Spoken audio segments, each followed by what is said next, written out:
ஓம் சக்தி. அன்பு குழந்தையே, நான் சொல்லும் இந்த வாக்கை நீ கேட்கும்போது உன் இரு கரங்களையும் கூப்பி உன்னுடைய குலதெய்வத்தை மனதில் நினைத்து கொண்டு என்னுடைய வாக்கை நீ கேட்க வேண்டும். அன்பு தங்கமே, எத்தனை தெய்வங்களை இஷ்ட தெய்வமாக வைத்தாலும் உன் குலத்தை காப்பது உன் குலதெய்வமாக இருக்க வேண்டும்.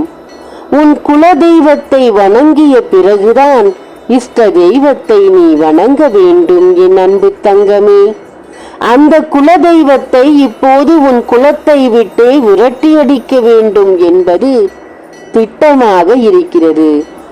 அந்த திட்டத்தை செயல்படுத்த கூடாது என்ற எண்ணத்தில் தான் உன் அன்னையாகிய நான், இந்த ஆதி பராசக்தி, உன்னிடம் பேச வந்தேன். நீ செய்யும் சில காரியங்களும் அதற்கு உதவியாகத்தான் இருந்து வருகிறது. இந்த காரியங்களை நீ நிறுத்தினால்தான் உன் எதிரிகளாக இருப்பவர்களுக்கு உன்னை சிரமப்படுத்துவதில் சிரமம் ஏற்படும். இப்போது நீ செய்யும் பல காரியங்கள் அவர்களுக்கு உதவியாக இருப்பதால் தான் உன் வாழ்க்கையில் கேடுகள் அதிகமாகிக் கொண்டிருக்கிறது. அவர்கள் நினைத்தபடி உன் வாழ்க்கையில் சுலபமாக நடந்து வருகிறது. அதற்கு காரணம் நீதான் என்பது மாற்ற முடியாத உண்மையாக இருக்கிறது பிள்ளையே. சில காரியங்களை நீ மாற்றியமைக்க வேண்டியிருக்கிறது. நீ செய்யும் காரியங்கள் உனக்கே தவறாக முடிந்து வருகிறது.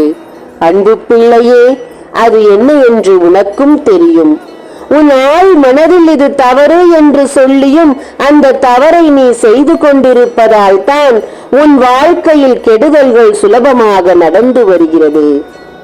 நீ முதலில் உன் எண்ணத்தை சுத்தப்படுத்தி உன் வாழ்க்கையை சுத்தப்படுத்திக் கொள். அப்போது உன் எதிரிகளின் எண்ணம் உனக்குள் ஈடேறாது என்பது உண்மை. என் தங்கமே, உன் வாழ்க்கையில் இருக்கும் பிரச்சனைகள் தீரும் நேரம் வந்துவிட்டது. ஆனால் அதற்குள் உன் குலதெய்வத்தை உன்னை விட்டு விரட்ட வேண்டும் என்பது அவர்களுடைய திட்டமாக இருக்கிறது. அதுவும் வெகு விரைவாக வேலை நடந்து வருகிறது. தங்கமே, உன் குலதெய்வத்தை விட்டு விடாதே. உன் அலட்சியத்தால் நீ இழந்தது அத்தனையும் போதும். எத்தனை நீ இழந்தாலும் அதை திரும்ப பெற்றுக் கொடுக்க உன் குலதெய்வம் உன்னோடு இருக்க வேண்டும்.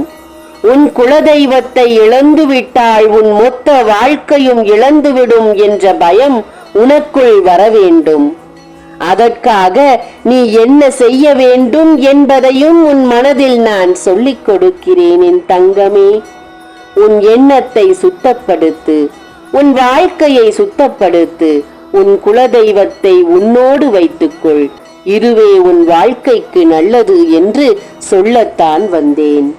உன் குலதெய்வம் உன்னோடு இருக்கவும் அவர்கள் கொடுக்கும் பிடிகளில் இருந்து நீ தப்பிக்கவும் இந்த ஆதி பராசக்திக்கு உன்னால் முடிந்த காணிக்கையை கொடுத்து வெற்றியை பெற்றுக்கொள். இல்லை, இப்படியே உன் எதிரியின் எண்ணத்தின்படி வாழ்ந்து விடுகிறேன் என்றால் தாராளமாக நீ இதை தாண்டி சென்று விடலாம். எல்லாம் உன் கையில் இருக்கிறது என்பதை மறந்து விடாதே. ஓம் ஆதி பராசக்தியே போற்றி. நன்றி.